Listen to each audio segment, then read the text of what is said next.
নমস্কার বন্ধুরা, রন্ধনে বন্ধনে আপনাদের অনেক অনেক স্বাগত। আজকে দেখাবো আলুর রুটির রেসিপি। আলুর পরোটা তো আপনারা সবাই খেয়েছেন, আলুর রুটি আজকে আপনাদের সামনে করে দেখাবো।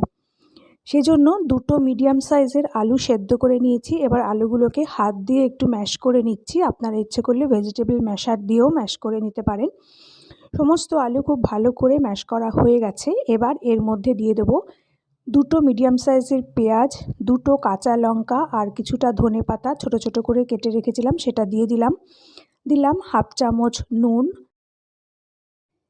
1 টেবিল চামচ ভাজা জিরের গুঁড়ো আর হাফ চামচ মতন চাট মশলা। ভাজা জিরে গুঁড়োটা একটু বেশি দিলে টেস্টটা ভালো হয়। আর দিলাম সামান্য একটু চিনি স্বাদের ব্যালেন্সের জন্য। এবার সমস্ত উপকরণ দিয়ে আলুর সাথে খুব ভালো করে মেখে নিতে হবে। দেখুন আলুটা মাখা হয়ে গেছে। এবার আলুর নুন মিষ্টিটা একটু চেক করে নেবেন। এই আলুর টেস্ট যত ভালো হবে রুটির টেস্টও তত ভালো হবে। তারপরে একটা ছোট বাটির 1 বাটি আটা নিয়ে নিলাম। আমি আটা দিয়েই রুটিটা করব, এখানে কোনো ময়ান দিচ্ছি না। প্রথমে একেবারেই জল দেবেন না, আলু দিয়েই আটাটা মাখার চেষ্টা করবেন। যদি জল লাগে পরে অল্প করে দিতে পারেন, তবে প্রথমেই একেবারেই জল দেবেন না। দেখবেন জলের দরকারই পড়বে না, আলু দিয়েই পুরো আটাটা মাখা হয়ে যাবে।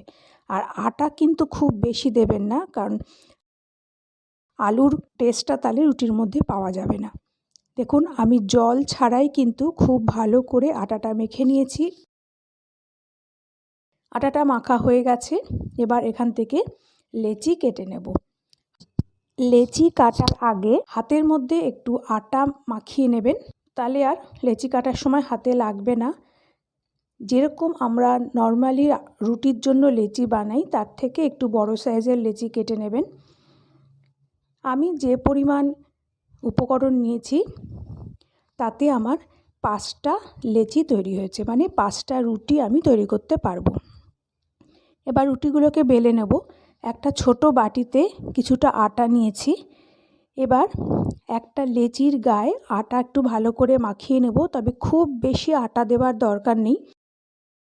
আটাটা মাখিয়ে নিয়ে এবার নর্মালি আমরা যেভাবে রুটি বেলি সেভাবে বেলে নিতে হবে। রুটি আমরা সবাই বেলতে পারি, তবে চেষ্টা করবেন বেলার সময় একটু আলগা হাতে রুটিটা বেলতে, কারণ আলু দিয়ে মাখা তো। নর্মালি যেভাবে রুটি বেলি ওভাবে বেলে নিতে হবে। দেখুন আটা মাখাটা খুব ভালো হয়েছে, তাই রুটি বেলার সময় খুব বেশি আটার কিন্তু দরকার পড়ছে না। একটা রুটি বেলা হয়ে গেল, এবার ভেজে নেব। গ্যাসের মধ্যে একটা ননস্টিকের কড়াই বসিয়েছি, এর মধ্যেই রুটিটাকে ভেজে নেব। গ্যাসের ফ্লেমটাকে হাই করে উল্টে পাল্টে রুটিটাকে এবার সেঁকে নেব।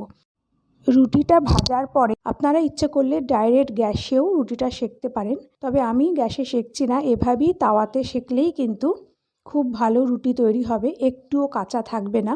আমার রেসিপিগুলো আপনাদের ভালো লাগলে চ্যানেলটাকে প্লিজ সাবস্ক্রাইব করে দেবেন, পাশে থাকা বেল আইকনটাও প্রেস করে দেবেন, যাতে পরবর্তী রেসিপিগুলো আপলোড করলে তার নোটিফিকেশান সঙ্গে সঙ্গে আপনাদের কাছে পৌঁছে যায়। খুব ভালো করে উল্টে পাল্টে একটু চেপে চেপে রুটিগুলোকে সেঁকে নেব। প্রত্যেকটা রুটি এইভাবে সেঁকে নিতে হবে। এই রুটির টেস্ট কিন্তু দারুণ হয়। আপনারা অবশ্যই এই রুটিটা একবার বাড়িতে বানাবেন। আর রুটিগুলো হয়ও ভীষণ নরম। একটা রুটি তৈরি হয়ে গেল, রুটিটাকে তুলে রাখছি। এবার আমি আরেকটা রুটি বেলে দেখিয়ে দিচ্ছি।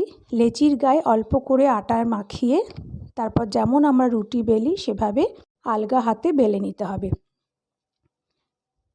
তারপর গ্যাসের তাওয়া বসিয়ে ওই তাওয়ার মধ্যে উল্টে পাল্টে হাই ফ্লেমে রুটিটা সেঁকে নেব। এইভাবেই প্রত্যেকটা রুটি বানিয়ে নেব। রুটিগুলো হয়ে গেছে। এবার প্লেটে একটা করে রুটি রেখে রুটির গায়ে একটু করে ঘি মাখিয়ে নিচ্ছি। আপনার ইচ্ছে করলে মাখনও মাখিয়ে নিতে পারেন। প্রত্যেকটা রুটির গায়ে একটু করে ঘি মাখিয়ে নিচ্ছি। আর এই রুটিগুলো এত নরম হয় পরের দিন পর্যন্ত কিন্তু একই রকম নরম থাকে। আমি আলুর দমের সঙ্গে রুটিগুলো সার্ভ করেছি, আপনার ইচ্ছে করলে রায়তার সঙ্গেও সার্ভ করতে পারেন। আলুর পরোটা তো আগে খেয়েছেন, এবার আলুর রুটি টেস্ট করে দেখুন, খেতে দুর্দান্ত হয়। আশা করি আমার আজকের রেসিপিটি আপনাদের ভালো লেগেছে। পরের দিন আবার একটা নতুন রেসিপি নিয়ে চলে আসব। ততক্ষণ আপনারা ভালো থাকবেন, সুস্থ থাকবেন। নমস্কার।